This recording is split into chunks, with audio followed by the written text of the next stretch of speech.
여러분 안녕하십니까? 사랑에 관한 말씀을 나누고 있습니다. 하나님께서 우리에게 주신 사랑의 말씀 가운데 여러분이 잘 아시는 고린도전서 13장 4절에서부터 7절까지를 한번 읽어 드리겠습니다. 사랑은 오래 참고 사랑은 온유하며 시기하지 아니하며 사랑은 자랑하지 아니하며 교만하지 아니하며 무례히 행하지 아니하며 자기의 유익을 구하지 아니하며 성내지 아니하며 악한 것을 생각하지 아니하며 불의를 기뻐하지 아니하며 진리와 함께 기뻐하고 모든 것을 참으며 모든 것을 믿으며 모든 것을 바라며 모든 것을 견디느니라.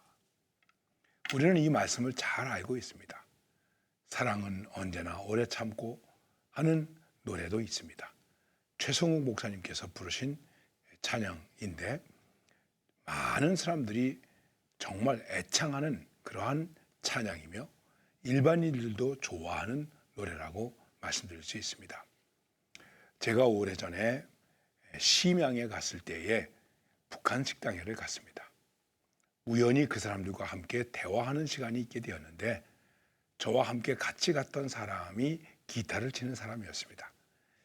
기타를 치니까 그들도 와서 함께 노래를 부르게 되었습니다. 처음에는 일반 노래를 불렀죠. 서로가 잘 아는 유행과 비슷한 노래도 불렀습니다. 그러다가 이제 오래 할 수가 없기 때문에 끝날 시간이 되었는데 그 기타를 치는 제 아시는 분이 이렇게 말했습니다. 여러분들을 위해서 제가 노래를 하나 연주해 드리겠습니다. 그랬더니 그 북한 식당의 여종업원들이 아주 좋아하더라고요. 이 친구가 기타로 사랑은 언제나 오래 참고 사랑은 언제나 온유하며 하는 찬양을 불렀습니다. 아주 분위기가 조용해졌습니다. 그런데 제가 깜짝 놀란 것은 거기 둘러앉은 북한 여성들이 고개를 끄덕끄덕하면서 우리도 이 노래 알고 있어요 하는 그러한 분위기가 제게 느껴졌습니다. 사랑에 대한 이야기를 알지 못할 사람이 누가 있겠습니까? 다 느끼게 됩니다. 이 사랑이라는 것이 우리에게서 어떻게 행해져야 하느냐 하는 그 로드맵을 살폈습니다. 이제도 여러분들에게 읽어드렸습니다마는 사랑은 오래 참고 사랑은 온유하며 사랑은 자기의 유익을 구하지 아니하며 시기하지 아니하며 자랑하지 아니하며 교만하지 아니하며 무례히 행하지 아니하며 성내지 아니하며 악한 것을 생각하지 아니하며 불의를 기뻐하지 아니하며 진리와 함께 기뻐한다. 이 정도면 사랑은 완성된 것이나 마찬가지 아니겠습니까? 그런데 이 말씀의 한 작은 결론이라고 할 수 있는 7절 말씀에서 이렇게 말씀하고 있습니다. 모든 것을 참으며 모든 것을 믿으며 모든 것을 바라며 모든 것을 견디느니라.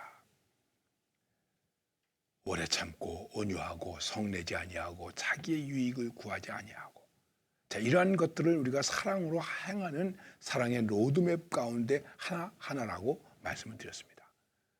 그런데 이제 이렇게 말씀합니다. 모든 것을. 그래서 오늘 여러분과 함께 고민하려고 하는 이 말씀의 내용은 모든 것의 사랑. 과연 모든 것의 사랑이 가능할 수 있겠는가?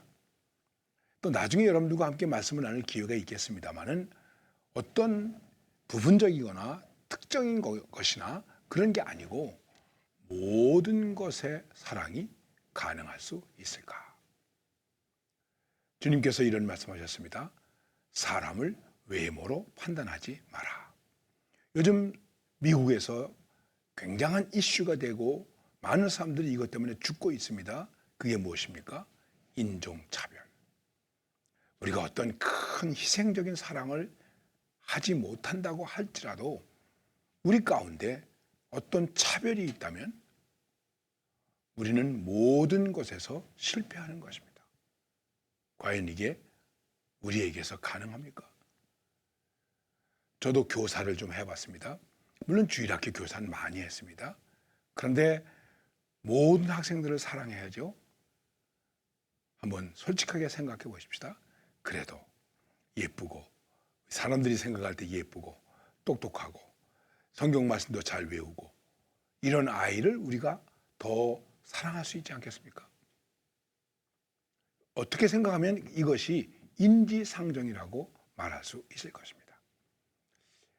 어느 부분에서 제가 말씀을 드리는지 모르겠습니다만은 제가 초등학교 6학년 때 일이었습니다. 한 번은 담임 선생님께서 저를 부르셨습니다. 그러면서 나한테 이렇게 말씀하셨습니다. 영태가 내가 전체 반장을 해라. 왜 조회 같은 거 할 때 맨 앞에 서서 전체를 통솔하는 그 전체 반장하는 일 아닙니까? 굉장히 저에게 있어서 뭐 이 표현을 한다면 아주 영광스러운 일 아니겠습니까? 아무나 시키겠습니까? 그래도 담임 목사님께서 저를 인정하셔서 시키신 것이죠. 근데 제가 말이죠. 그때 담임 선생님에게 이렇게 말했습니다. 선생님, 저는 못합니다. 왜? 왜 못해?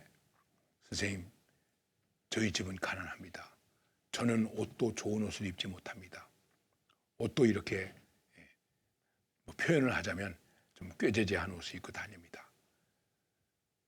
사람들 앞에 나설 수가 없습니다. 저는 그때 그게 무슨 의미인지는 잘 모르겠지만 그렇게 얘기를 했습니다. 선생님께서 제게 말씀하셨습니다. 그래, 영태가 네 말도 일리가 있구나. 그리고는 그 전체 반장을 다른 사람을 시켰습니다. 그때 제가 그냥 해야지 이렇게 생각했으면 어땠을까? 아니면 그때 그 담임 선생님께서 아니야, 괜찮아, 할 수 있어, 해라. 그랬으면 또 어땠을까? 이런 생각을 해봤습니다. 제가 초등학교 때 웅변 대회를 할 때에 반 대표로 나가게 되는데 제 옷이 너무 남루해서 다른 학생의 옷을 베껴서 그 아이는 교실에 남겨두고 그리고 그 옷을 저에게 입혀서 담임 선생님이 저를 웅변 대회에 나가게 한 그런 일들도 있었습니다. 여러분, 우리는 누구나 사랑해야죠. 모든 것을 사랑해야죠. 그런데 과연 이 모든 것이 가능할 수 있겠느냐 하는 것입니다. 여기 99마리가 있습니다. 그런데 나가버린, 잃어버린 한 마리 양을 찾아 나섭니다. 이게 모든 것이라는 말씀입니다. 과연 이러한 사랑이 우리에게 가능하냐 하는 것입니다. 자, 둘째 아들이 집에 돌아왔죠.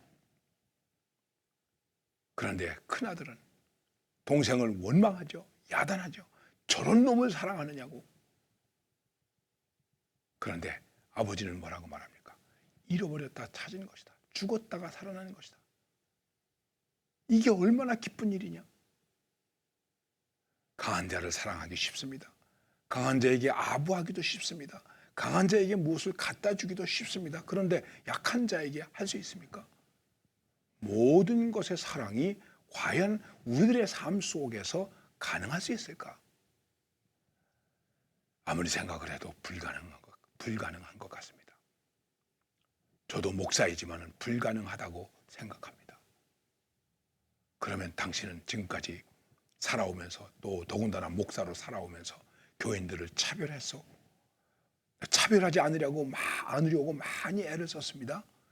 그런데 생각해 보면 차별한 경우가 얼마나 많이 있었겠습니까? 할 수 있으면 모든 사람에게 모든 것을 함께 할 수 있는 그러한 목회를 하려고 저 자신도 많이 애를 썼습니다. 자, 제가 자랑하려고 드리는 말씀은 아닙니다. 아무래도 목회하면서 목사는 누구에게 신경을 쓰겠습니까? 그래도 교회의 중직자인 당회원, 장로님, 또 권사님, 안수 집사님들, 직분을 가지신 분들, 또 헌금을 좀 많이 하시는 분들, 이런 분들에게 더 관심을 가질 수밖에 없는 구조 아니겠습니까? 저는 그런 얘기를 들은 적도 있습니다. 어느 항존직 직분자가 제게 말했습니다. 목사님, 교회의 항존직자들만 잘 다스려 주세요. 그분들만 잘 해주세요. 그러면 교회는 염려 없이 잘 잘 굴러갑니다. 잘 갈 수 있습니다. 저를 위한 충고였겠죠. 저는 분명하게 말했습니다. 저는 그렇게 못합니다. 저는 이 교회에 목회하러 왔는데 저 어린 유치부 아이로부터 80 이상 된 할머니, 할아버지 이 모든 분들을 아우르기 위해서 왔습니다. 그리고 그 중에서도 특별히 저는 저 어린 중고등부 학생들, 주일학교 학생들, 유치부 학생들, 나는 이 아이들을 위해서 목회해야 됩니다. 어른들은 좀 양보하십시오. 다시 한번 말씀드립니다. 제가 자랑하려고 이런 말씀을 드리는 것은 아닙니다. 모든 것을 사랑으로 할 수 있는가? 모든 것에게 사랑을 쏟아부을 수 있는가? 그러면 모든 것이 되지 않는다고 할지라도 우리가 좀 약한 자에게, 어린 자에게, 예수님 말씀하신 대로 소자에게, 아주 작은 자에게, 지극히 작은 자에게 내가 할 수 있는가 하는 것입니다. 자, 이것을 위해서 오늘 말씀이 우리에게 이렇게 말씀하고 있습니다. 다 잘 아시는 말씀입니다. 모든 것에서 참아야 된다. 참을 수 있는 것이 있고 참을 수 없는 것이 아니다. 사랑을 한다는 것은 모든 것에서 참는 것이다. 뺨 한 대 맞는 거 참을 수 있겠죠. 에이, 이 정도는 내가 참아야지. 그런데 오른편 뺨을 맞았을 때 왼편 뺨을 돌려대면서 참을 수 있겠습니까? 십자가에 못 박히면서 참을 수 있겠습니까? 여기까지 참아야 되는 것이죠. 그래서 베드로가 칼을 뽑았을 때, 그 칼을 휘둘렀을 때 이것까지 참으라. 칼을 칼집에 도로 꽂아라. 이렇게 참는 것입니다. 모든 것을 참을 수 있는가? 이건 내가 못 참아. 이런 일들이 얼마나 많이 있습니까? 그리고 모든 것을 믿으며 참으면서 어떻게 됩니까? 믿으라는 거예요. 이 믿는다는 것은 상대를 인정하고 존중한다는 거예요. 상대를 무시하지 않겠다는 거예요. 그러니까 참을 수 있는 것이죠. 여러분, 참되 믿어줘야 됩니다. 자녀를 믿어줘야 됩니다. 잘못한 자녀를 믿어줘야 됩니다. 아이들이 놀고 있다가 그만 아버지가 아끼는 그걸 보통 이렇게 골동품이라고 말하죠. 골동품을 깨뜨렸습니다. 놀던 아이들은 겁나서 도망가 버렸습니다. 집으로 가버렸습니다. 이 아이는 걱정이 됐습니다. 어떻게 치워야지 생각하고 있는데 아버지가 들어오신 거예요. 아이고, 이게 깨졌구나. 이 아들은 겁이 났습니다. 그래서 아빠가 야단치겠지, 회초리를 때리겠지 이렇게 생각하고 겁을 먹고 있는데 아빠가 가까이 오셨습니다. 그리고 얘야, 다치지 않았니? 어디 다친 데 없니? 괜찮아. 조금 있다가 이 아들이 아빠에게 물었습니다. 아빠, 왜 야단 안 쳐요? 저 잘못했잖아요. 아빠의 귀한 것을 깨뜨렸잖아요. 그런데 왜 야단 안 쳐요? 아빠가 말했습니다. 얘야, 나는 너를 사랑한단다. 내가 예쁘고 착할 때도 기뻐하고 즐거워하면서 사랑한단다. 내가 잘못했을 때는 내가 아파하면서 사랑한단다. 바로 이것이 모든 것을 참으며 모든 것을 믿는 그러한 사랑입니다. 그렇기 때문에 그 다음에 어떻게 되겠습니까? 모든 것을 바라며 기대할 수 있다는 것이죠. 기대를 저버리지 않는 거예요. 아무리 내 아들이 밖에 나갔어도 집에 있는 아버지는 아들에 대한 기대를 저버리지 않습니다. 그렇기 때문에 그 다음에 어떻게 되겠습니까? 모든 것을 견디느니라. 견딜 수 있다는 것이죠. 결과를 가져올 때까지 내가 견딘다는 것이죠. 모든 것의 사랑. 우리가 생각할 때는 불가능하게 보입니다. 그러나 바로 이 모든 것의 사랑, 그것이 십자가의 사랑입니다. 우리에게서는 안 되지만 주님께서 십자가의 사랑으로 그것을 보여주셨습니다. 모범이 되셨습니다. 그러므로 우리들도 할 수 있는 대로 모든 것의 사랑을 담아낼 수 있는 그러한 믿음의 사람이 되어야 하는 것입니다. 이것이 능력입니다. 감사합니다.